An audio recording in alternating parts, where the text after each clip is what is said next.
The draft didn't quite happen. We're not over and done with, but we're a good ways into it. Your bans for Team Naguara are Gragas, Corki, Ziggs, and it will be Akali, Evelyn, two junglers here for KND, as they also get rid of Vi. Fiora, Alistair, Wukong, the first 3 for Naguara, and KND will get rid of Braum. We'll pick Braum, Ari, Ezreal, and Diana. Good lord, I am losing it. Things are a little bit difficult here. Wow. So Naguara, if I remember correctly, have gone with very different bans in this situation. They do pick up an Alistair for themselves. I remember the double jungle ban from last time. Right. As well as Fiora.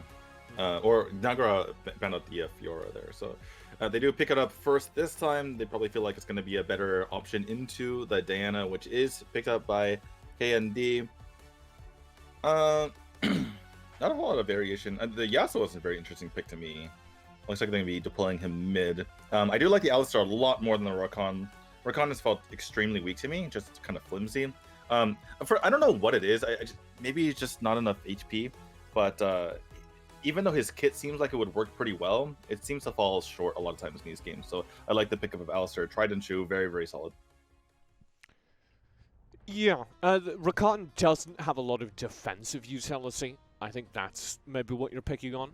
Because Rakan's entirely built around being able to CC people, and that works very, very well if there is follow-up, if there are people behind them. But in terms of getting people off of targets, Rakan's going to leave his team a little up to dry. Yep. And finishing off with a Graves. Check out this Alistair skin.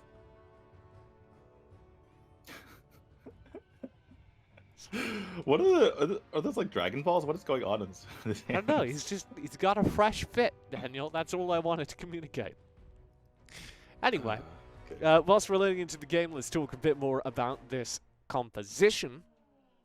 I do think KND have the same. Like, I really like their draft. They've again got a very solid theme, which in this case is single target burst. The Ezreal, the Ahri, both can be able to just annihilate individual targets. And then you have a really solid front line between the Braum and the Diana. On the opposite side, Naguara are throwing a wrench into the works, I think, with the Fiora, which will just be trying to scale up in a sideline and be a big nuisance. And then their team fight is built around, you guessed it, the Yasuo combo. Yep, double knock up from the Alistair and the Wukong. So lots of opportunities to jump in. It's kind of those, like, if Wukong gets onto one of the backline and Yasuo can get there as well, then it's just lights out. you're stunned for eternity, or that's what it feels like at the very least. Oh, they actually got the ward. Wow. Yeah. Very nice. That's esports. Friends like, I'm coming. Boom. Smack. Down goes the ward. The auto attack heard round the world. Unfortunately, there's also a ward in this bush, so didn't really achieve anything. It's okay. It's okay. There's a couple more seconds of free work for a jungler roaming in. I was actually wondering if they picked the Grave so that he could invade a Wukong, because Wukong's pretty slow in the jungle ever since they nerfed his clear speed a few patches ago. And Graves is kind of decent at just kind of bullying in the early game with his autos there. So I was wondering if that was going to be the case. Not so though. Do you have a reasoning for this Graves pick? I'm not really coming up with one. You have really good single target burst damage with the ultimate. He also just kind of functions as the sustained damage source this team needs. Smoke Veil works pretty well with Moonfall, the Diana ultimate. Smoke Bomb, sorry, the Smoke Veil is the Akali thing, which works in the opposite way. It's a bunch of smoke, but has the but it's like the inverse. The Smoke Veil protects the caster. Smoke Bomb blinds the victim. Everyone inside, yeah. So it's like sideways opposite, not quite directly opposite. I don't know. I was working something that like as that. I was saying. Yang's caught out here on Vision. Will still go in for the early fight. Tri-feed roams down from the mid lane. Naguara backing away. Arvonin with a very quick finger of flash will stay ahead of the charm. No ults yet in this fight, so it's a bit of a pillow fight. But overall, Uh, the trading's pretty even. Top lane, there was a skirmish between Monarch and Sad Sirius. By the way, Sad Sirius is doing the side lane rather than with that here. They've switched spots. And Sad Sirius got the better of that. Tried to dive up on the tower on your minimap there, but did not get the kill. And they're going to go reset after getting the Scuttler. Yeah, that Scuttler doesn't give enough HP, but I don't even think they got the Scuttler. I think they gave it to Yang. Yeah, Yang's full HP.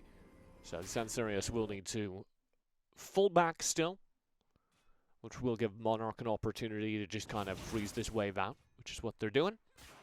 Ideally, you want their minions to kill as many of your minions as possible, because that lessens the number of minions that the enemy laner can kill. Yep, all true, all true. The basics of the game brought to you by TJ.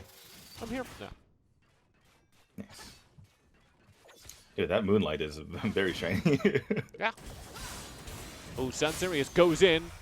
Does not get the ideal parry timing. Still returns a decent chunk of damage. You want to parry ultimate.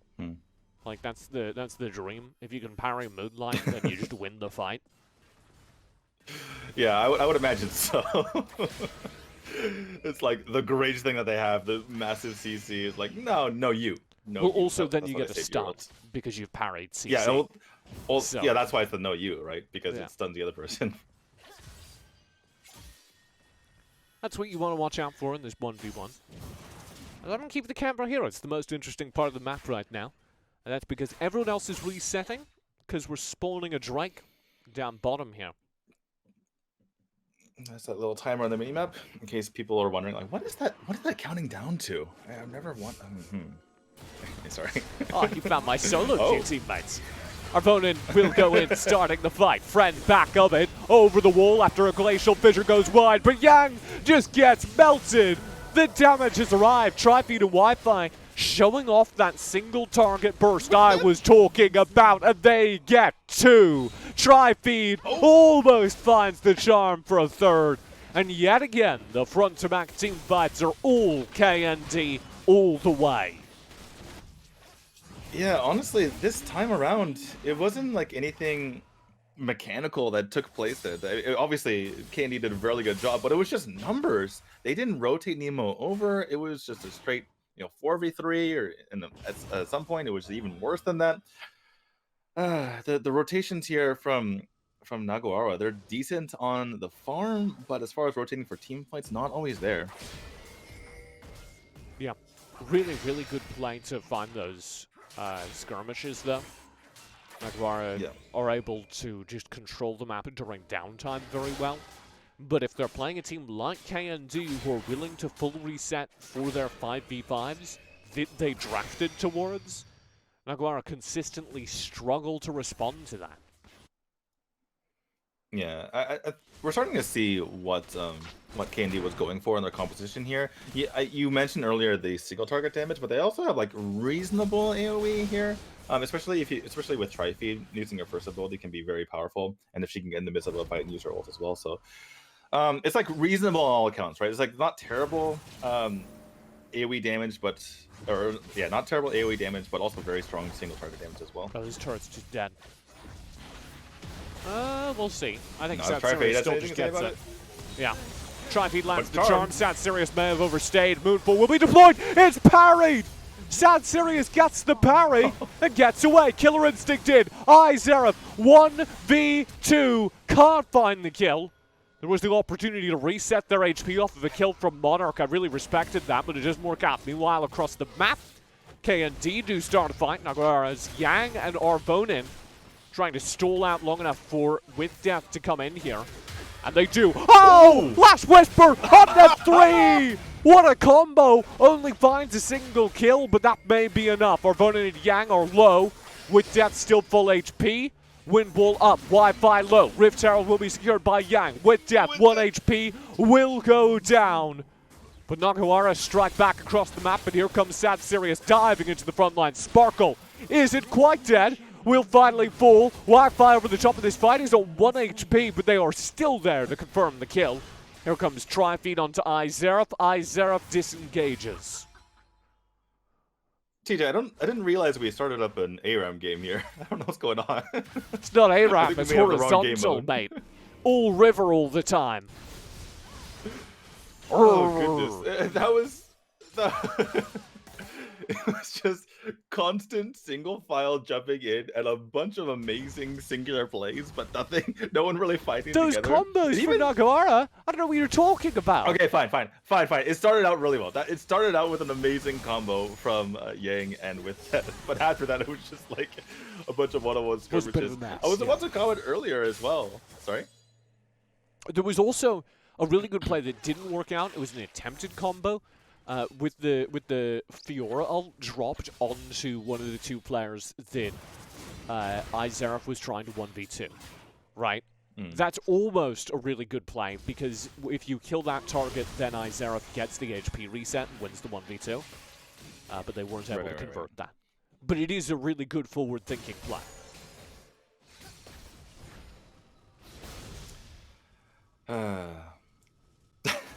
I'm just like confused by these two teams so much, because they just love these crazy skirmishes. I was about to mention earlier, remember we had the 2v2 in the bottom lane that turned into 4 2v1s back to back. It just goes back to that one. Some good League of Legends, Daniel. Having a great time.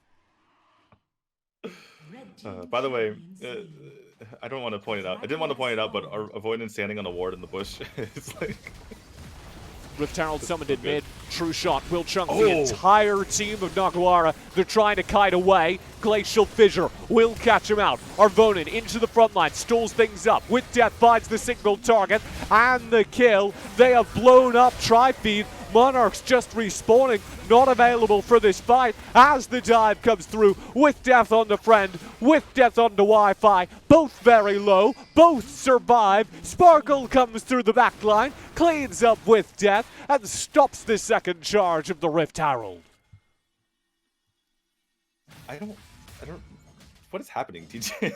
I'm trying to figure out. So good, like, wild rifts, Daniel.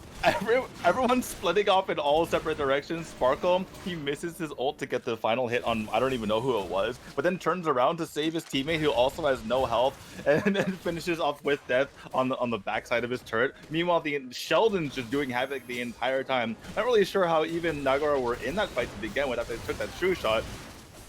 Just confusion all around, TJ. Half HP. Dive in from Arvonin. Headbutt Wi-Fi out. Oh, Supreme. Oh, huge engage in the front lines. True shot out. No HP. Drake will be secured. The smite from Yang. It was too early. He goes down. Middle of the fight. Last Whisper does land. Deep dive. But with death can't answer things back. Only Monarch falls. Sad serious.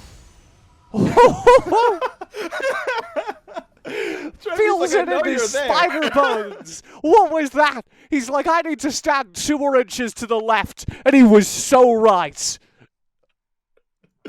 Well, the thing is, when you throw it in an ability that's long range, even if it doesn't provide vision, you can hear if it lands. So Tri-Feed threw out his first ability, heard that it lands, like, wait a second, someone's there, and then the movement slightly to the left to dodge, and that was absolutely hilarious. So the charm doesn't land on them. Okay, TJ, after all these fights, it would seem as if KND were ahead in gold, but that's just not the case, because Naguara and gold do not make sense with this team. Nothing ever adds together. Well, they took 2 turrets. That's where a lot of this gold comes from. 3 turrets, sorry. Right. Yeah, they've taken 3 turrets. They've taken 0 of the dragons. They have a kill deficit. Yeah, 2 of the drakes over to KND right now. Yeah, so Naguara lost 2 of the drakes. They're down in kills, but because of those turrets and because of just overall farming, they still have the gold lead and a significant one at 3K.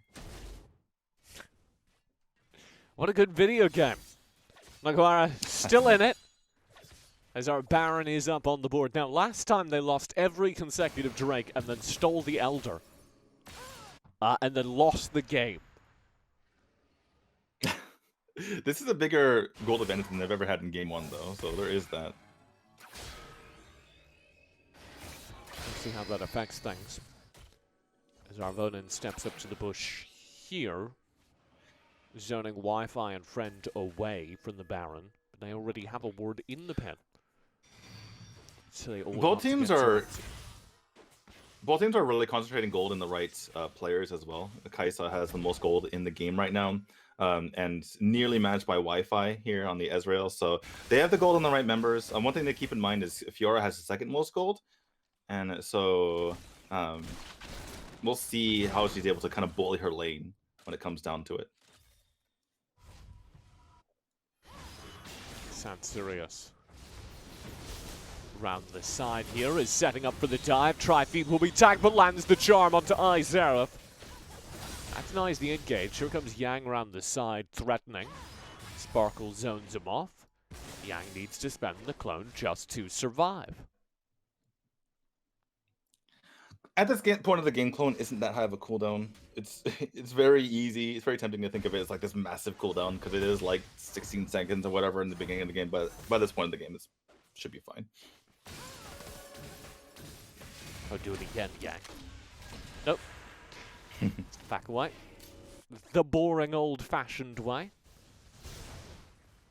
Gold lead, as you said earlier, does tilt slightly towards Naguara. Let's talk about where specifically that gold is. And the answer, Izerif. Yep.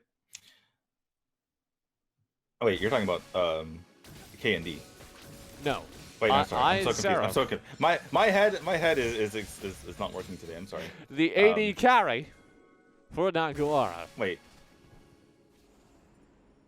Izerif? It says Nemo. Yes, that is his sponsor, Daniel. Okay, right. I was so confused. I can tell. Oh, I was looking at the left side. Okay. Right.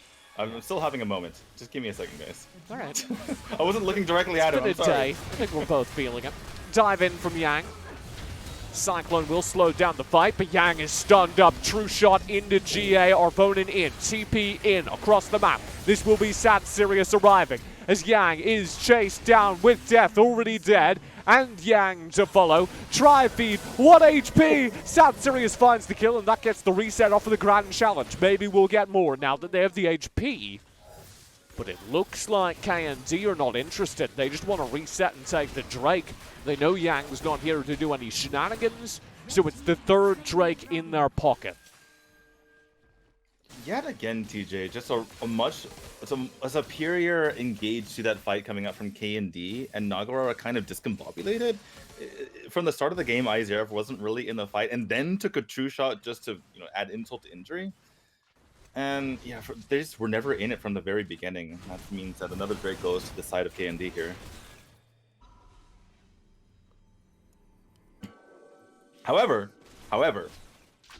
the Elder Dragon, it looks like it's going to be Infernal. So it's all set up for this. The Infernal Elder Dragon going to Naguara with the gold lead. Yeah. Ooh, Arvonin are okay. If KND get the Elder Infernal, this game is over. I will say it again. They have 3 Drakes. The true damage would be absurd. The game is just theirs to lose at that point. On the other hand, with the gold lead, if Naguara gets it, I would say because they didn't get a single early game Drake, you can still fight into that. Right, I know, but it's just still Sad Serious? Parrying will keep him alive. Moonfall drags him back in, trying to proc the ultimate. Can't find the kill, can't get the HP reset. And so, moments before this Elder, they lose their top laner. Yeah, that was a really cheeky gank there from KND. Oh, we might have to fight. Yep, Yang dives the backline. Cyclone will knock him up. Huge last whisper, but no kills found. Low HP on Sparkle. Knocked into GA, still has it. Friend, very low as well. Will die properly, but it's 1-1 trade as with Death and Sad Sirius have fallen earlier. Now Yang will join those ranks. Here goes the Baron. Yeah, so 1-4-3, which is great here for KND. Or sorry, 1-4-2. And that's really nice because I got the kill earlier, obviously. And this Baron should be a pretty easy take. They don't really have Yang in there to contest. What is this? Arvonin jumps in there, all alone. Zerif is dead. He's super dead. Kills his AD carry. That was bizarre. What? There is no world in which that works. I would have yelled at Yang for making that play, but for Arvonin to go in there, it's 0% chance. 0%. Yeah, very, very strange call. And it's going to hurt them, because now you're, you know, turning your eyes towards these turrets that are falling, but also the vision control around the Elder, which is about to come up. And your carries aren't up, your support do up. Is it just me, or with that skin, does Yasuo's wind wall get bigger? That was a massive wall, it looked like. Yeah, does look a little large. Tri-feed kiting back, will land the charm. Sad Serious needs to stasis, may still be dead. What good movement, Yeah. but it doesn't matter, is still dead.